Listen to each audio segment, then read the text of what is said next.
You ever have that moment, the one where you have the perfect sentence all lined up in your head, but then you go to speak English and poof, nothing comes out? Or maybe just a little nervous whisper. Well, if that sounds familiar, you are in exactly the right place. Today, we're going to unlock the secrets to finally overcoming that fear and start building some real confident speaking skills.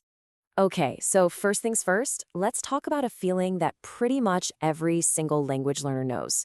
You know what I'm talking about, that knot in your stomach, that fear of saying the wrong thing. I really want you to know that is completely 100% normal.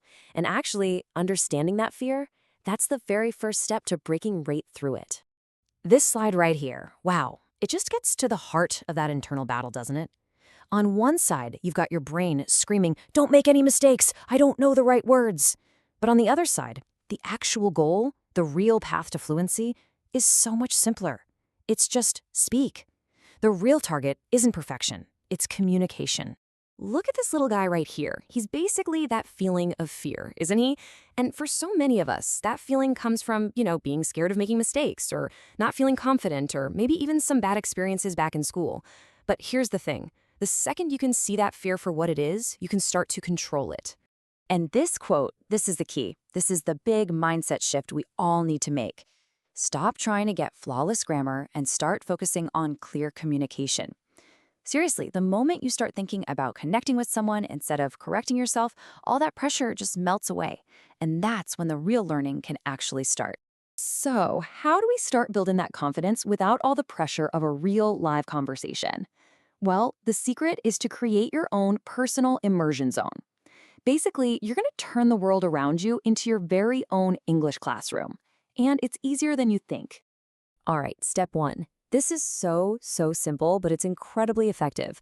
Just switch your phone and your computer's language to English. Do it for your social media apps, too. All of a sudden, you're learning new practical words every single time you just unlock your screen. It's amazing. Next up, you want to fill your ears with the language. Put on some English music while you're driving, listen to an English podcast while you're doing chores, maybe an audiobook before you go to sleep. You'll start to just absorb the natural rhythm and the sound of the language without even really trying. And of course, this one's a classic for a reason. Watching your favorite movies or TV shows, but with the English subtitles on. This is huge because it connects what you hear with what you read. It's the absolute best way to see how words are actually pronounced in natural, fast conversations, not just how they sound in a textbook. Okay, so we've been talking about passive immersion. Now let's level up and turn that into some active practice. But, and this is the important part, we're going to do it in a way that's actually fun and totally stress-free. It's time to kind of play your way to fluency. The key here is what we call low-stress practice. What does that mean? Well, we're talking about really simple, timed activities where the only goal is to speak. That's it. The pressure is completely off. And mistakes? Oh, they're not just allowed, they're basically expected. They're just proof that you're trying, which is awesome. So here's a fantastic example you can try with a friend. It's a game kind of like speed dating. All you do is get a simple question, like, what's your favorite food? And then you and your partner just talk about it for 1 minute. That is it. It's short, it's focused, and because it's only a minute, there's literally no pressure to be perfect. You just talk. And hey, if you don't have a partner, that's totally fine. You can practice in front of a mirror or record yourself talking about your day on your phone. Honestly, the most important thing is just to get your mouth moving and start building that physical and mental habit of speaking English. All right, our next technique is one of my favorites. It is one of the most powerful shortcuts to sounding more fluent and sounding fluent fast. We're going to move beyond thinking about single words and learn how to speak in chunks. So what exactly is a chunk? Well, it's just a group of words that native speakers almost always use together. Think of it like a ready-made phrase. Instead of trying to build a sentence one tiny word at a time, you just grab a whole chunk and you're good to go. And this table just shows the difference so perfectly.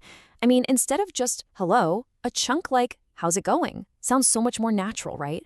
Instead of a simple yes, you could say that's so true. And here's why this is so powerful.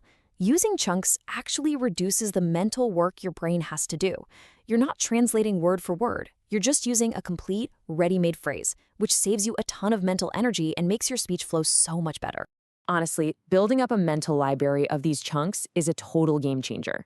Think about it. Phrases like, it's up to you, or can't complain, They let you respond super quickly and confidently in a conversation without having to pause and think about all the grammar rules. Okay, as we start to wrap things up, there's something really important to remember. Fluency isn't some, I don't know, distant, impossible destination. It's a journey that you take one step at a time. And the best part, you can start making real progress today. I really want you to remember this. Achieving fluency is all about consistency, not intensity. Seriously, a marathon of just 15 minutes a day will always beat a one-time 5-hour sprint. It's those small, consistent efforts that build real, lasting skill. So, as you move forward on your journey, just try to keep these three simple ideas in mind. First, be consistent. Can you find just 15 minutes every day? Second, be patient with yourself. This stuff doesn't happen overnight. And maybe most importantly, be playful. Have fun with it, laugh at your mistakes, and actually enjoy the process. Okay, so let's make this really practical. Don't just listen to all this and then forget it. I want you to pick one chunk that we talked about today, just one, and make a plan to actually use it. Maybe in a text message, in a conversation, or even just say it out loud to yourself. So what is the one chunk you're going to make your own today?